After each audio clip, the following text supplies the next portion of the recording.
Hey bro, you punya plate mana? You punya plate mana?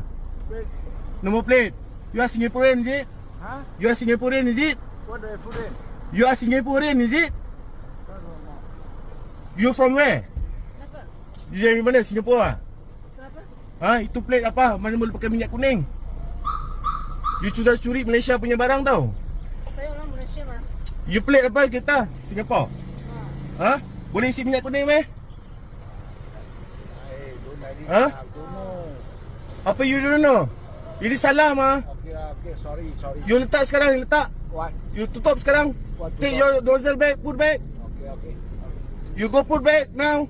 This is my country, bro. You cannot do like that to my country, you know.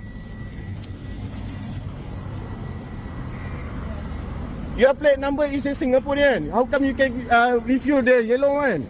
This one is subsidy. Bang, asal bang bagi dia bang? Dia plate Singapore ni. Ni kereta plate Singapore ni. Kenapa abang bagi dia minyak kuning? Ha? Cannot do like this mah. This is subsidy Malaysian punya tau. Ha? Jangan macam ni lah. Bukan macam ni apa, you sudah curi barang punya, Malaysia punya barang. Tapi saya orang Malaysia mah. You orang Malaysia ni plate Singapore mah. Ah, you. Mana boleh pakai